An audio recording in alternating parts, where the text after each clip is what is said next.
Good evening, guys. I think it's pretty close to 8 o'clock. Never mind the mess. Been out there doing some stuff with the horse. And we are back in the workshop. My name is Kimberly, if you've just stopped strolling and you have found me here. My name is Kimberly. I am a premier retailer for Dixie Belle chalk paint here in Kernersville. And we are about to demo some Dixie mud here tonight. But we started on this this week prior to you guys coming on. So what I did do to this piece, I did get in here, I did clean it really well with our White Lightning cleaner. And hopefully most of you probably know what that is. It's a powder cleaner. You add a little bit of it to water. You shake it up real good, get you a damp cloth and clean it off really well. So I did do that. I got this all clean. On the top you can see, I've done a little work already to it. This is the Dixie mud. Had a couple of pieces chipped out of it, so I was repairing that. So that's what I'm getting in here to do tonight. We are going to jump in on that. I did put some Dixie mud in other places. I'm going to show you how that works and what it is. So this is the Dixie mud, and it is a filler for fine areas that are non-structural spots, which is what I've worked on. It looks like a paste. It looks like, what do I want to say this looks? It almost looks like that spackling, almost like spackling, or I forget what they call it, that you put on the walls of your house, but that's what it looks like. This is white. It comes in white, black, and brown. So you could have put brown on this. It would have been okay to do that. It would have been easier to blend in with your color. Now, I was talking about color, looking at this piece of furniture here. First and foremost, when I got started and I cleaned it, first thing it tells me is obviously I'm going to have to boss it because of the era that it was made in, plus the color of the stain that's on the piece. So if you don't boss it, it's going to bleed through your paint. Chances are, if you paint with a dark color like a midnight sky, I don't think I have my right glasses here, the midnight sky, the caviar, Bunker Hill blue, some of those deep pigmented colors, maybe even the hurricane gray, you might get by without it bleeding through. But I would say boss it anyway, just to be on the safe side. So if you don't know what boss is, this is boss. It's a problem solver. It stops the bleed through, and there's odors, stains, anything like that, this will work with. So if a cat's sprayed your piece and it smells, it's got an odor to it, you can clean your piece really well. Anybody that knows that you've got old furniture that's been sprayed by a cat, you know it's a very hard smell to get rid of. So if you clean it real good and you put this boss on it, it will do the trick for you. And that's not the case with this piece, thankfully. So I just cleaned it really well. I did boss it already prior to us coming on. The boss I used is clear, so that's why you cannot see it on this piece. Most of the time I choose a clear because I'm not really sure what color I'm going to use in my head on these pieces, so I'll go clear. And but if you were going to paint this entire hutch a white, then you could use the white boss. We have white and clear boss. So those are the two, and I think in maybe the end of this year or first of next, we're coming out with a gray boss. So be looking for that. Dixie Belle is going to have a gray boss out. So that is a new product that will be coming out in the not too distant future here, as well as some other products that Dixie Belle is going to be hitting on the market closer to the end of the year, and obviously the first of the new year, rolling into the new year. In the first quarter of the new year, we'll be having some new products come out. You'll hear me talk about those as they start hitting the market, and we will be having those available for you. But tonight we are going, I got that done, so we have cleaned it, we have bossed it. It's had a day or two to sit with the boss on it. I haven't touched it. And here at the bottom, which is where I'm going to bring you guys down to, I'm going to show you how easy it is to sand that Dixie mud down and make it smooth and ready to paint. So we hopefully maybe get to jump into a little painting as well this evening. So I'm kind of moving right along. And you guys know me, I'm going right over this hardware. You can tell the age of this piece by the hardware. It's round. It's all brass hardware, but I always paint my hardware because I'm going to trick it out a little bit later in the process of the paint job. So I'm going to get you in here now. So I'm going to bobble you for a second. So you're not going to really be seeing me. I'm just going to show you where we're working. So we're working down here. So this piece had been knocked around a little bit, so it was kind of hard. It had not been easily taken care of. So obviously when we are cleaning with our vacuum cleaner and our mop, this is what we're hitting. We're always hitting this edge when we're cleaning, and you're running into it with your vacuum cleaner, and it's kind of gnarring up the sides of your pieces. So this is Dixie mud. This is the white Dixie mud I was telling you about that I have on here. So I'm just going to grab my little sandpaper here and just kind of show you guys pretty much how easy it is. Let me see if I've got a different one around the corner here. And I think I do. Let's see if this one. So I always have several different sandpapers around. I also have block. Never mind my clothes. I always wear dirty painted clothes. So hopefully you guys can see. Maybe I can bring it in a little bit more. And hopefully, yeah, that way you guys can kind of see what we're doing here.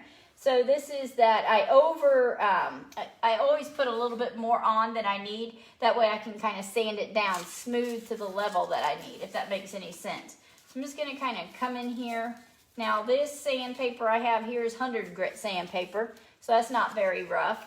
And then I have 150 grit, which, you know, that's finer. And this is 150 grit. So these are both finer. That's how it is. If you go 100, you go 60, 80, those are coarser. And then as it goes down, or goes up, I should say, is finer. So just so you guys know that. I don't know, some people do know that and some don't. So I'm just gonna hit it here, and you'll see. I'm just gonna come in here. It's not hard to sand, actually. It's some of the easier fillers that I have ever found to sand. This is not a structural spot. It's just an aesthetic spot again, like on the table. The table's sitting over there. I will be showcasing it maybe closer to the weekend. I'm still working on it.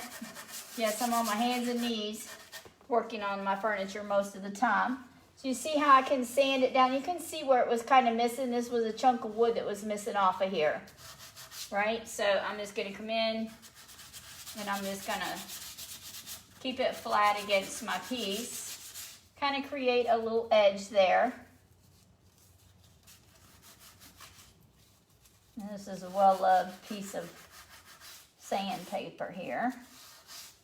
I'm just going to come in here, and you can kind of see how I'm just kind of very lightly taking it off.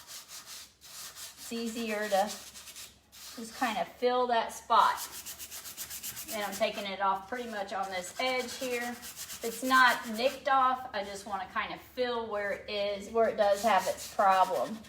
So that's pretty much how easy you see it is to sand and have it prepped and ready. So now this is dried for a day or so. So that's, I've had a little bit of time for that to dry. I'm going to move on to the next spot here. Doesn't take very long. Sometimes I work in circular motions. My goal is to just kind of sand it down, level. And I did get some here on this side. Sorry, I know you're probably looking at my head. What I'm going to do is come around, since I am right-handed. I have to run around to this side. It'll make it easier for me to come in and sand this. As you can see, I'm not as dexterous as some people are using both hands. Most of the time I just use the one. I can switch back and forth a little bit, but not too much. Yeah, I know I should have my mask on. If you're with me, let me know you're here. Say hello so I can welcome you. And thank you for joining me tonight as I'm just kind of demoing. I've got just on that corner, and now I'm coming over to this corner here where there was another little spot. I don't think, and then there was one over here around on the back side. So obviously I'm going to take care of all my little imperfections of my piece prior to painting. And I did boss underneath this prior. So I'm just going to kind of try and fix whatever little problem was going on there. I don't even remember, but I put the mud on there for a reason. And you see there's the reason, that little bitty chip that was there. So, it wasn't nothing big. Just see that little chip? That was a little chip in the veneer, and I just put my my Dixie mud on it. Bring you on around so y'all can see what I'm working on. So this is how I just kind of go in and repair any of the little imperfections. Let's see if I can see. Here we are. Hopefully y'all can see that little spot right there. So yes, I just kind of waller around in here. You know, fix all my imperfections first. So again, this isn't very rough sandpaper. You don't need rough sandpaper for the mud. Trying to hold it flat so I get a nice straight edge. So this is all really relatively simple repair. And again, this is just the Dixie mud on here, as you can see. Just sanding it down. It is a fine little dust when it does. You see how fine the dust is on that.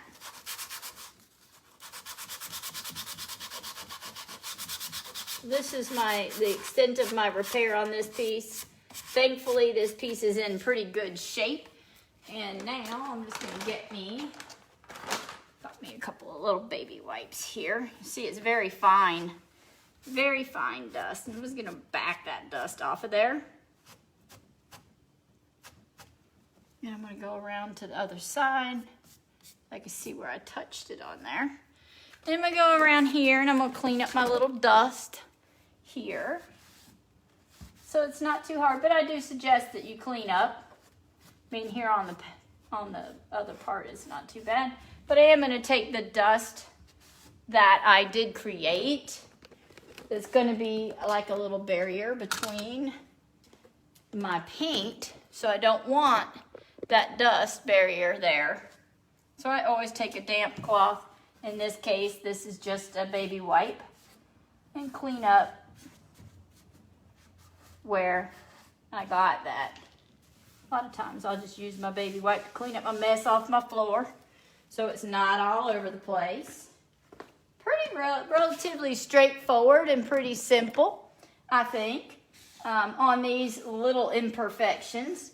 Just come in there, clean that bad boy up, and there you go. So then you can see how I've made the repair. Now when we paint, the great thing about our paint is self-leveling. So when I go in here to add my paint, it'll just kind of level right in any of those little grooves. And I'll show you guys that as we go along. I'm gonna pull y'all back up. Get rid of my baby wipe. And maybe we can jump in here and throw on a little paint. So again, if you're with me, thank you for joining. I'm gonna start at the bottom of this because I'm really gonna go crazy on this and do a little something different, which I haven't done in a while. So I'm gonna be down on the floor. And since it is fall, I have dug out, and now I'm telling you, and I don't have a stamp on the bottom of this. This is some old terracotta. Some terracotta, so this to me is very Florida because there's a lot of terracotta homes, I want to say roofs in Florida. I've got a little old sea glass here. So you see where I'm going? This is kind of old school. I got a little drop cloth I might use along the way, and one other. Let me grab my other one. So I'm going to do something a little bit different on this piece. I may need some Dixie Belle blue, and I am actually going to use our patina paint line on this little critter here. So I love copper, and I'm going to use the patina paint copper on this. So that hence why you're seeing the terracotta come out, because look how the terracotta and that copper, you're going to see those two kind of work really nicely together. And then I'm also going to get me some blue in there with that, and I'm probably even use our patina spray So I got me a couple of brushes here. So I won't bore you. I hope not to stay on too long. I just want to show you that rundown on the boss on here first. First, clean it with White Lightning Cleaner. Second, put your boss on it. It's just going to save you a world of trouble. You're not going to have to worry about no red or pink bleeding through on your paint. So you're going to want to do that. Trust me. Especially on that particular, on this particular color. So I'm just going to come in here. And I know this is going to seem crazy, but let's just go with it. Let's get us some terracotta going here. I'm going to get me some terracotta paint. Like I said, this terracotta now, I've had it a long time, but it's okay. It's not the freshest off the shelf, but believe it or not, I stirred it up. It's good to go. It's a bold color. But for what I'm going to do with it, so this is going to be, I don't know, I think this will be more of a boho gypsy style to me. You'll see as we go along. But I love the terracotta. I kind of want to, but now my first color I'm going to put on, and then I'm going to let some of it dry. And since my terracotta is a little thick, I might even just use a little mist. It's going to help my paint because I did mix up this. I've had it for a while. And so we're going to have, you're going to see how you can kind of see that repair under there. You're not going to see it when I get done, but you can see it on your first coat because really terracotta is kind of light going over this relatively dark. This is in a lot of people's mind is pretty dark color here. So I'm going to do this because I want to blendy blend. I want to put some blendy blend colors in here. And I know it's hard to see where I'm going right now, but I think you'll be able to see when I start adding some of the other color involved in this along the way. So those of you who are new to this page, this will be something interesting for you to see as we come in and start this new piece here, because not every piece is done the exact same way. But yeah, I'm just gonna play with my terracotta. I'm gonna work it, I'm gonna use it in certain aspects of this piece, and I don't really want to be right into that. I don't want to be right into that dust, but I'm working right in that corner, which makes it kind of hard. So you see, this looks like, oh my goodness. But it's okay. Just remember, sometimes it's fun to do something different. Even though the era of this piece is a little vintage and a little bit older, that's the main reason. I feel like I want to change it up a little bit and use some different colors on it. So that's terracotta that's going on now. And, you know, you can play with it. You may like it, you may not like it. And honestly, it's really your preference on what you like and how you like to blend, if you like to use blend-in colors. So really, I'm going to add